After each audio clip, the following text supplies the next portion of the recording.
अस्सलाम वालेकुम जी। बड़े लोग रौला पाते सी भी सर्दी है कि कोई नहीं आमनी, सर्दी कोई नहीं आमनी। जे सर्दी आई है तो सारे दी चीकां निकल गई ने। लो जी सर्दी वेख लो, तो हर चीज़ नूं नैगेटिव ही सोचते हैं लोग कि सर्दी आ गई तो सर्दी नूं इंजॉय करो।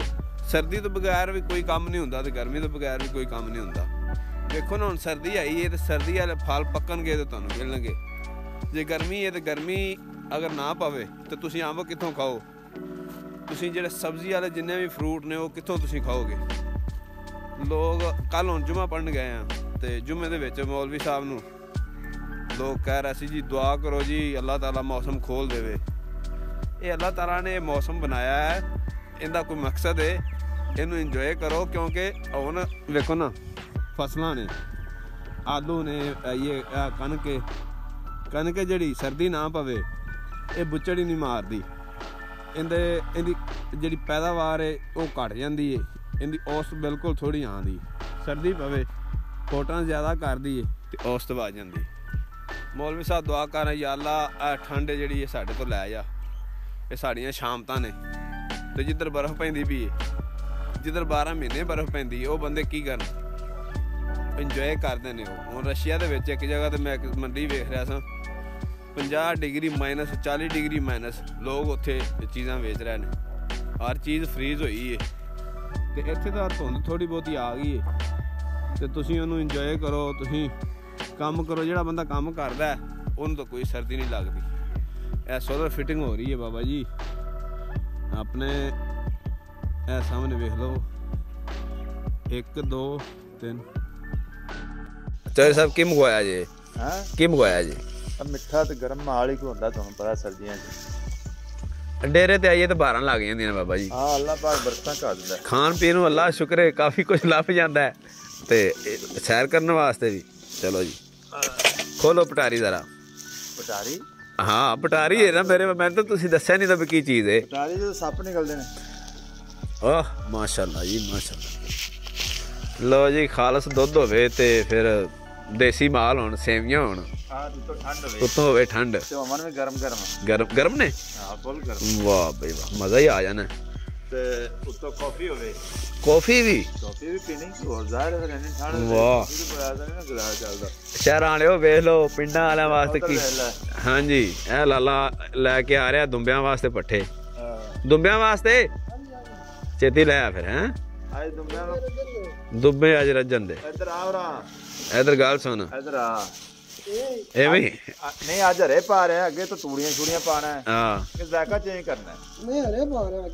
अच्छा अज हरे पाना, अज मौज ही कराई जाने। अच्छा चौधरी साहब पाओ फिर खाइए, फिर करिए कुछ ना कुछ। अज जी शूटिंग का मुकम्मल इरादा है इत्थे। ए सीन चेक करो जरा की हो रहा है। ये मोहब्बत हो रही है जी, क्या बात है। सौगी आप ही ना पा ली सारी। हाँ असी तो सर्दी नूं बहुत इंजॉय कर रहे हैं। ये हुण तू इत्थे साडे तेन कहंदा पिया एवें पावने कुतरन तो बगैर ही। अच्छा तू सुना नहीं, तेरा की हाल है? चलो जी जरा खीर खा लीए। बस साफ दी रखा जी, तुहानूं पता है थोड़े थोड़े शहरी भी है। कौन शहरी ज़्यादा ही हो गया कुछ। माशाल्लाह जी माशाल्लाह जी। मैनू लगता है भी ये खा के ना प्याला तो आ सारा कुछ। घर वाले थोड़े पा लें, घर वाले सौगी तो नहीं मेरे पास आया। नहीं यार बड़ा हेलो है आपदे वास्ते साइड ते थले बैठा के सौगी नहीं किशमिश है। माशाल्लाह अल्हम्दुलिल्लाह,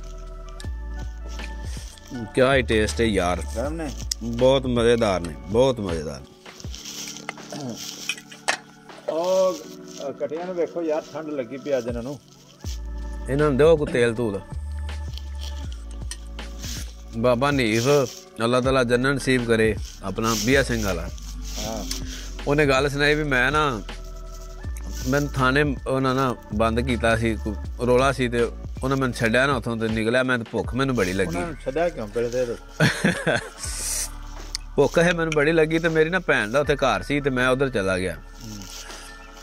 ਉਹਨਾਂ ਸੇਵੀਆਂ ਪਕਾ ਦਿੱਤੀਆਂ ਤੇ ਸੇਵੀਆਂ ਸਾਬਤ ਹੀ ਪਕਾ ਦਿੱਤੀਆਂ।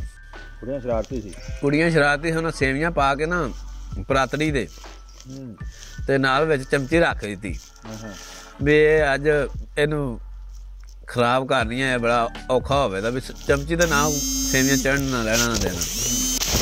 ਮੈਂ ਇਹ ਆਸੇ ਪਾਸੇ ਵੇਖਿਆ ਨਾ ਤੇ ਉਹ ਹੁਣ ਇੱਕ ਪਾਸੇ ਖਲੀਆਂ ਮੈਨੂੰ ਵੇਖਣ ਵਾਸਤੇ ਵੀ ਹੁਣ ਇਹਨੂੰ ਵੇਖਦੀਆਂ ਵੀ ਕੀ ਕਰਦਾ। ਮੈਂ ਉਹਨਾਂ ਨਾਲ ਇੱਕ ਵਾਰੀ ਅੰਦਰ ਤੇ ਜਾਓ, ਉਹਨਾਂ ਕੀ ਗੱਲ ਲਾਲਾ, ਮੈਂ ਕਿਹਾ ਤੁਸੀਂ ਇੱਕ ਵਾਰੀ ਅੰਦਰ ਜਾਓ। ਉਹ ਅੰਦਰ ਗਈਆਂ ਤੇ ਮੈਂ ਪਰਾਤੜੀ ਨੂੰ ਲਾਇਆ ਮੂੰਹ ਨਾਲ ਤੇ ਲਾਈ ਡੀਗ ਤੇ ਉਹਨਾਂ ਨੇ ਬਾਹਰ ਆਣ ਸੇਵੀਆਂ ਖਤਮ ਕਰਤੀ। ਉਹਨਾਂ ਕਿਹਾ ਲਾਲਾ ਕੀ ਕੀਤਾ ਸੇਵੀਆਂ ਫਿਲਟਰ ਹੋ ਗਈਆਂ। ਉਹਨੇ ਬਸ ਉਹ ਕੁਛ ਕੀਤਾ ਜਿਹੜਾ ਕੁਛ ਇਹਨਾਂ ਨੂੰ ਕਰਨਾ ਚਾਹੀਦਾ ਸੀ। ਅੱਛਾ, ਜਿੰਨੇ ਪਹਿਲੇ ਖਾ ਲਿਆ ਉਹਨੇ ਦੂਜੇ ਦੀਆਂ ਖੋਹ ਲੈਣੀਆਂ। ਮੈਂ ਗੱਲ ਸੁਣਾਉਣ ਚ ਲੱਗ ਪਿਆ।